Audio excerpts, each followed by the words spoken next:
రాష్ట్రం ఏర్పడిన తర్వాత పబ్లిక్ సేఫ్టీ యాక్ట్ తీసుకురావడం జరిగిందన్నారు నగర కమిషనర్ సిపిసివి ఆనంద్. సేఫ్టీ యాక్ట్లో భాగంగా పార్సల్ వంటి ప్రదేశాల్లో సీసీటీవీ కెమెరాల ఏర్పాటుకు చర్యలు తీసుకుంటున్నామని చెప్పారు. కేబీఆర్ పార్క్ వద్ద ఏర్పాటు చేసిన 264 కమ్యూనిటీ సీసీటీవీ కెమెరాలను సిపి ఆనంద్ ప్రారంభించారు. ఈ సందర్భంగా సేఫ్ సిటీ ప్రాజెక్టులో భాగంగా 2500 కెమెరాలు ఏర్పాటు చేయడం జరిగిందన్నారు. కేబీఆర్ పార్కుని అనుకోని ఉన్న నెంబర్ 36 రోడ్డు పరిసర ప్రాంతాల్లో 112 కొత్త కెమెరాలు ఏర్పాటు చేసినట్లు చెప్పారు. 6 నెలల క్రితం గంట వ్యవధిలోనే 6 చైన్ స్నాచింగ్ కేసులు నమోదయ్యాయని తెలిపారు. ఇక రాష్ట్రంలో పోలీసులకు కల్పిస్తున్న సదుపాయం ఇతర దేశాల్లో కూడా లేవని పేర్కొన్నారు.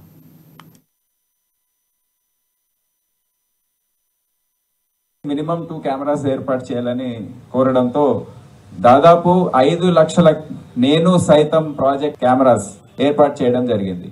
అదే కాకుండా సేఫ్ సిటీ ప్రాజెక్ట్ అని ఇంకోటి వచ్చింది under the combined project of the state government and also union government MHA ద్వారా నిర్వహిస్తున్న ప్రాజెక్ట్ అది.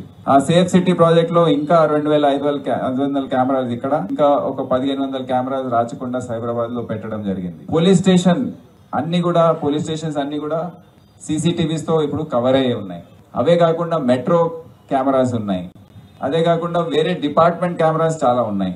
ఇవన్నీ మీకు అందరికి తెలుసు. కెమెరాస్ పెడితే అది ఎప్పుడు పర్మనెంట్ కావు. ఒక 3 years 5 years రిపేర్స్. మేము 3 years తర్వాత అది రిపేర్ మెయింటెనెన్స్ చేసుకుంటూ పోతే ఒక 5 years పనిచేస్తుంది మాక్సిమం. మేము ఏం చేసామంటే ఇక్కడ ఏం చూసామంటే 2014-15 లో పెట్టిన కెమెరాస్ 2020-21 తర్వాత పాడైపోవడం, రిపేర్ బియాండ్ రిపేర్ ఉండడం.